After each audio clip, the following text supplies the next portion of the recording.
This letter was written in 1856 by Savitribai Phule to her husband, Jyotiba Phule. This letter describes a situation at her maternal place where she was recuperating from illness and she got into a debate with her brother.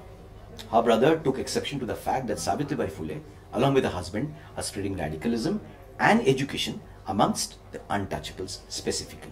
October 1856, the embodiment of truth. My Lord Jyotiba, Savitri salutes you. After so many vicissitudes, now it seems my health has been fully restored.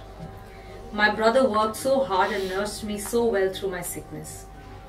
His service and devotion shows how loving he really is. I will come to Pune as soon as I get perfectly well. Please do not worry about me. I know my absence causes Fatima so much trouble, but I'm sure she will understand and won't grumble. As we were talking one day, my brother said, You and your husband have rightly been excommunicated because both of you serve the untouchables, Mahars and monks. The untouchables are fallen people, and by helping them, you're bringing a bad name to our family. That is why I tell you to behave according to the customs of our caste and obey the dictates of the Brahmins. And mother was so disturbed by this brash talk of my brother.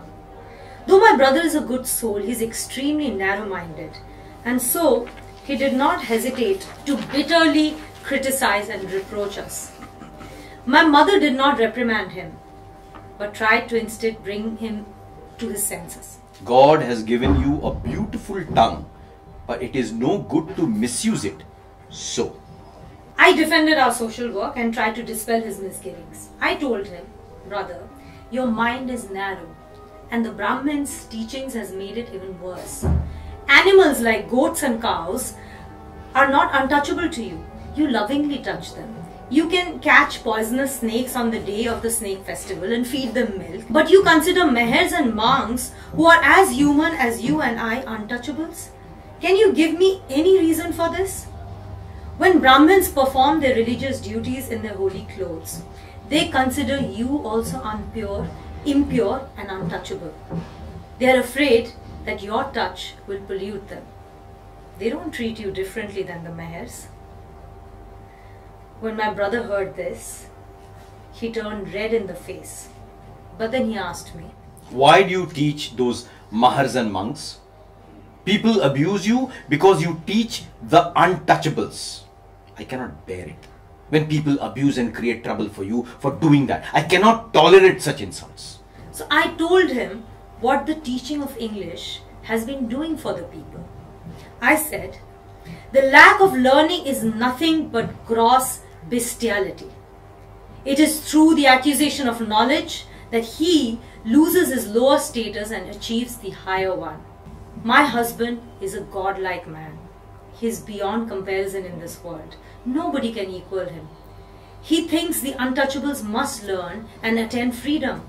He confronts the Brahmins and fights with them to ensure teaching and learning for untouchables because he believes that they are human beings like others and they should live as dignified humans. For this, they must be educated. I also teach them for the same reason. And what is wrong with that? Yes, we both teach girls, women, monks and mehers. The Brahmins are upset because they believe this will create problems for them. That is why they oppose us and chant the mantra that is against our religion. They revile and castigate us and poison the minds of even good people like you. You surely remember that the British government had organized a function to honor my husband for his good work. His felicitation caused these vile people much heartburn. Let me tell you that my husband does not merely invoke God's name and participate in pilgrimages like you. He actually is doing God's own work, and I assist him in that. I enjoy doing this work. I get immeasurable joy by doing such service. Moreover, it also shows the heights and horizons to which human beings can reach out. Mother and brother were listening to me intently. My brother finally came around, repented for what he had said, and asked for forgiveness. And mother said, Savitri, your tongue must be speaking God's own words. We are blessed by your words of wisdom. Such appreciation from my mother and brother gladdened my heart. From this you can imagine that there are many idiots here in Pune who poison people's minds, spread canards against us. But why should we fear them and leave this noble cause that we have undertaken? It would be better to engage with the work instead. We shall overcome and success will be ours in the future. The future belongs to us.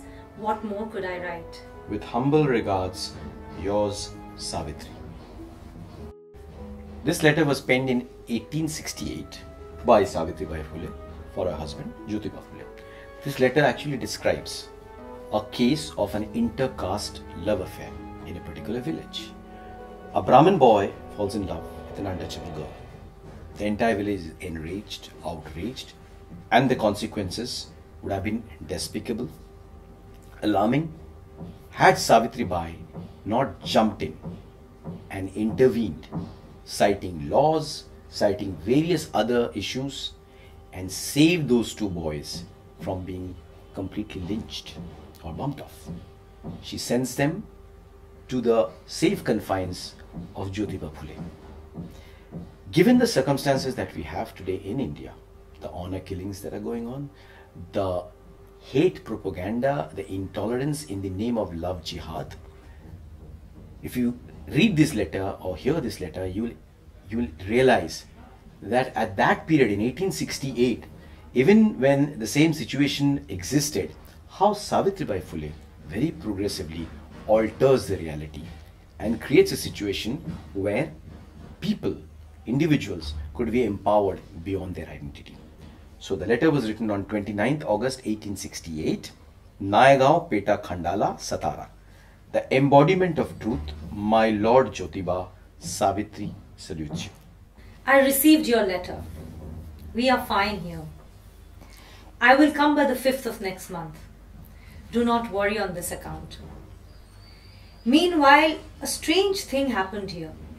The story goes like this. One Ganesh, a Brahmin, who would go around villages performing religious rites and telling people their fortunes. This was his bread and butter. Ganesh and a teenage girl named Sharja, who's from the Meher community, fell in love. She was 6 months pregnant when the people came to know about this affair. The enraged people caught them and paraded them through the village, threatening to bump them off. I came to know about this murderous plan. I rushed to the spot and scared them away, pointing out the grave consequences of killing the lovers under the British law. They changed their mind after listening to me. Sadhubhau angrily said that the willy Brahmin boy and the untouchable girl should leave the village. Both the victims agreed to this. My intervention saved the couple, who gratefully fell at my feet and started crying. Somehow I consoled and pacified them. And now I'm sending both of them to you. What else to write? Yours, Savitri. This letter was written in 1877 by Savitribai Phule to Jyotiba Phule. This letter actually describes a situation, a grave situation of famine in Western Maharashtra, where the situation was no different from what it is today. Savitribai Phule, along with her organizational volunteers from Satya Shodhak Sangh, the social reformative society, a humanitarian society, they all dedicated themselves for the benefit of the farmers, to bring solace to them. They also prevented the local moneylenders from exploiting the situation. They even galvanized the district administration to intervene and to make sure that further victimization doesn't take place. This particular letter of Savitribai Phule highlights that nothing has changed between 19th century, 20th century and 21st century India. 20th April 1877. Otur Junnar, the embodiment of truth, my Lord Jyotiba, Savitri salutes you. The year 1876 has gone, but the famine has not. It stays in most horrendous forms here. The people are dying, the animals are dying, falling on the ground. There is severe scarcity of food, no fodder for animals. The people are forced to leave their villages. Some are selling their children, their young girls, and leaving the villages. Rivers, brooks, and tanks have completely dried up. No water to drink. Trees are dying, no leaves on trees. Barren land is cracked everywhere. The sun is scorching, blistering. The people crying for food and water are falling on the ground to die. And some are eating poisonous fruits and drinking their own urine to quench their thirst. They cry for food and drink, and then they die. Our Satya Shodhak volunteers have formed committees to provide food and other life-saving material to people in need. They have formed relief squads. Brother Kondaj and his wife Umabai are taking good care of me. Utur's Shastri, Ganapati Sakaran, Dumbare Patil, and others are planning to visit you. It would be better if you come from Satara to Utur and then go to Ahmednagar. You remember R.B. Krishanji Pant and Lakshman Shastri? They travelled with me to the affected area and gave monetary help to the victims. The money lenders are viciously exploiting the situation, and bad things are taking place as a result of this famine. Riots are breaking out. The collector heard of this and came to ease the situation. So he deployed white police officers and tried to bring the situation under control. 50 Satya Shodhaks were rounded up. The collector invited me for a talk. I asked the collector why the good volunteers have been framed with false charges and arrested without any rhyme or reason. I asked him to release them immediately. The collector was quite decent and unbiased. He shouted at the white soldiers, "Do the Patil farmers rob? Set them free." He shouted at the white soldiers, "Do the Patil farmers rob? Set them free." The collector was moved by the people's plights. He immediately sent 4 bullock cartloads of Jawahar food. You have started the benevolent and welfare work for the poor and the needy. I also want to carry my share of the responsibility. I assure you, I will always help you. I wish the godly work will be helped by many more people. I do not want to write more. Yours, Savitri.